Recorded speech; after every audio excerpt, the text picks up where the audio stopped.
Hello everyone, welcome back to the channel Nahida's commerce Adda. अगर आपने CVT 2026 दिया है और आपका ड्रीम है दिल्ली यूनिवर्सिटी में एडमिशन लेना, तो ये वीडियो आपके लिए बहुत इंपॉर्टेंट होने वाली है। बहुत सारे स्टूडेंट CVT एग्ज़ाम तो दे देते हैं, लेकिन ड्यू एडमिशन प्रोसेस में गलती कर देते हैं। कुछ स्टूडेंट्स गलत प्रेफरेंस भर देते हैं, कुछ डेडलाइंस ही मिस कर देते हैं और कुछ को तो यही नहीं पता होता कि CSAS पोर्टल पर रजिस्ट्रेशन भी करना होता है। इसलिए आज की वीडियो में मैं आपको DU-CSAS काउंसलिंग 2026 का complete process step by step explain करने वाली हूँ। वीडियो देखने के बाद आपको रजिस्ट्रेशन से लेकर सीट अलॉटमेंट और फाइनल एडमिशन तक सब कुछ क्लियर हो जाएगा। तो बिना टाइम वेस्ट किए चलिए शुरू करते हैं।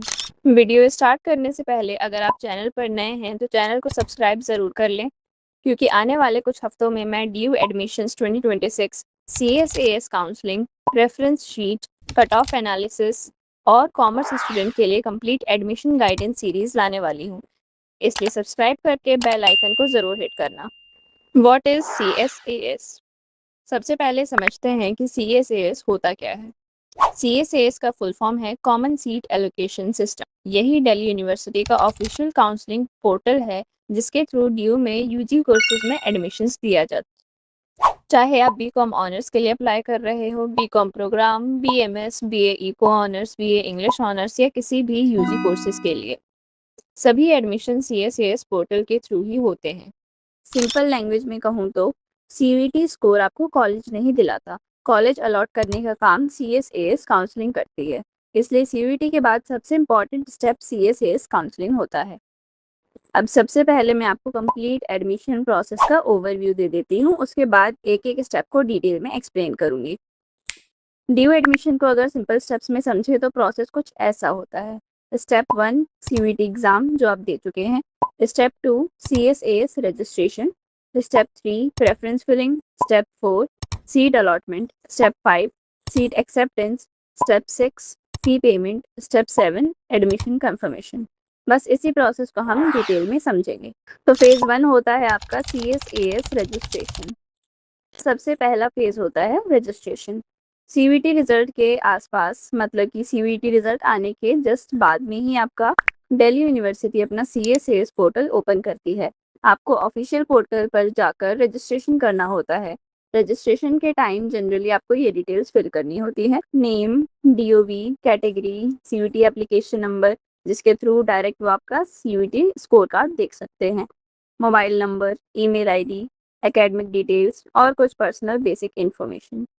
मेरी एडवाइस है कि रजिस्ट्रेशन करते वक्त हर डिटेल को केयरफुली चेक करें।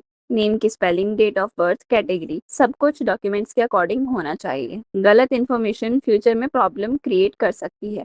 रजिस्ट्रेशन के बाद फ़ी पेमेंट करनी होती है और फ़ी पेमेंट सक्सेसफुल होने के बाद आपका रजिस्ट्रेशन प्रोसेस कंप्लीट हो जाता है। अब बात करते हैं कि आपको कौन-कौन से डॉक्यूमेंट्स चाहिए होते हैं।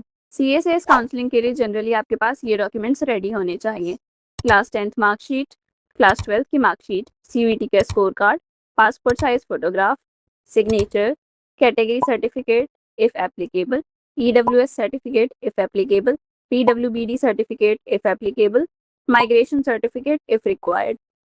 मेरी रिकमेंडेशन है कि सारे डॉक्यूमेंट्स को PDF फॉर्मेट में अभी से रेडी करके रख लो, ताकि लास्ट मोमेंट पर पैनिक करने की ज़रूरत नहीं पड़ेगी। अब आते हैं सबसे इम्पॉर्टेंट फेज़ पर, phase 2 that is preference filling. यहीं पर मैक्सिमम स्टूडेंट्स गलती करते हैं और यहीं से आपका कॉलेज भी डिसाइड होता है। तो ध्यान से समझना, प्रेफरेंस फिलिंग में आपको 2 चीज़ें चूज़ करनी होती है: कोर्स और कॉलेज। एग्जाम्पल के लिए अगर आप कॉमर्स स्टूडेंट हो तो आप BCom ऑनर्स चूज़ कर सकते हो।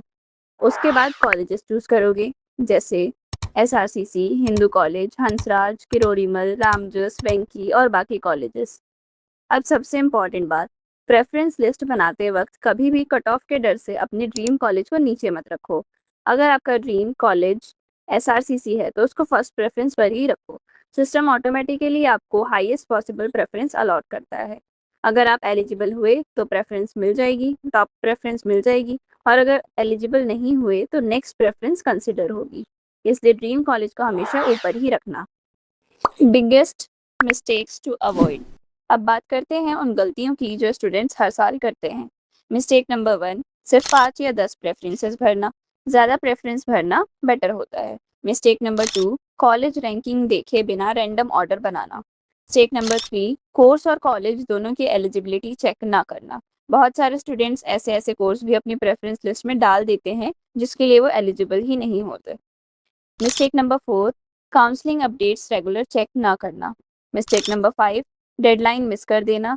ये सब मिस्टेक्स आपको अवॉइड करनी है। Phase 3, seat allotment. Preference filling complete होने के बाद DU seat allotment list release करती है। अब सवाल आता है कि सीट अलॉट होती कैसे है। सीट अलॉटमेंट डिपेंड करती है सीयूईटी स्कोर पे, कैटेगरी पे, सीट अवेलेबिलिटी पे और प्रेफरेंस ऑर्डर पर। अगर आपका स्कोर और प्रेफरेंस मैच करते हैं तो सिस्टम आपको सीट अलॉट कर देता है। यहाँ कोई मैनुअल प्रोसेस नहीं होता, प्योर प्रोसेस जो है वो ऑटोमेटेड होता है। सीट मिलने के बाद क्या करें? अब मान लीजिए आपको सीट अलॉट हो गई, अब क्या करना है? सबसे पहले अलॉटेड सीट को एक्सेप्ट करना है, उसके बाद कॉलेज डॉक्यूमेंट्स वेरीफाई करेगा, देन वेरिफिकेशन कंप्लीट होने के बाद फ़ी पेमेंट करनी होगी। फ़ी पेमेंट सक्सेसफुल होते ही आपका एडमिशन जो है वो कंफर्म हो जाएगा। ये सारे स्टेप्स मिस नहीं करने हैं। बहुत स्टूडेंट्स सीट मिलने के बाद फ़ी पेमेंट डिले कर देते हैं और उनका एडमिशन कैंसिल हो जाता है। Upgrade option. अब मान लो आपको कॉलेज मिल गया लेकिन आप और बेटर कॉलेज चाहते हो तो डीयू अपग्रेड ऑप्शन भी प्रोवाइड करता है। तो वहाँ पे आपको दो ऑप्शन मिलेंगे, अपग्रेड एंड फ्रीज। आप अपग्रेड चूज कर सकते हो। अगर नेक्स्ट राउंड में बेटर प्रेफरेंस अवेलेबल होती है तो आपको अपग्रेड मिल सकता है, इसलिए अपग्रेड ऑप्शन को समझना बहुत इंपॉर्टेंट है। Spot round. अब अगर किसी रीज़न से आपको रेगुलर राउंड्स में सीट नहीं मिली तब भी टेंशन लेने की ज़रूरत नहीं है। डीयू स्पॉट राउंड्स कंडक्ट करती है। स्पॉट राउंड्स में वेकेंट सीट्स फिल की जाती है। बहुत सारे स्टूडेंट्स को स्पॉट राउंड के थ्रू भी एडमिशन्स मिल जाता है। अब मैं आपको 3 गोल्डन टिप्स देना चाहती हूँ। टिप नंबर 1, CACS पोर्टल पर रेगुलर अपडेट्स चेक करते रहो। टिप नंबर 2, रेफरेंस फिलिंग को लाइटली मत लेना, यही आपका फ्यूचर कॉलेज डिसाइड करेगी। टिप नंबर 3, डॉक्यूमेंट्स और फी पेमेंट डेडलाइंस कभी मिस मत करना। अगर आप ये 3 चीज़ें फॉलो करते हो तो एडमिशन प्रोसेस बहुत स्मूथ रहेगा। तो दोस्तों, ये था DU CSAS काउंसलिंग 2026 का complete step by step guide. मुझे उम्मीद है कि अब आपको रजिस्ट्रेशन से लेकर फाइनल एडमिशन तक पूरा प्रोसेस क्लियर हो गया होगा। अगर वीडियो हेल्पफुल लगी हो तो वीडियो को लाइक करिए, अपने फ्रेंड्स के साथ शेयर ज़रूर कीजिए और चैनल नाहिदास कॉमर्स अड्डा को सब्सक्राइब कर लीजिए। कमेंट सेक्शन में ज़रूर बताना कि आपका टारगेट कोर्स क्या है। नेक्स्ट वीडियो में मैं कॉमर्स स्टूडेंट्स के लिए DU प्रेफरेंस शीट और बेस्ट कॉलेज रैंकिंग्स और eligibility criteria for all courses लेकर आने वाली हूँ। So make sure to subscribe my channel. Thank you for watching. See you in the next video.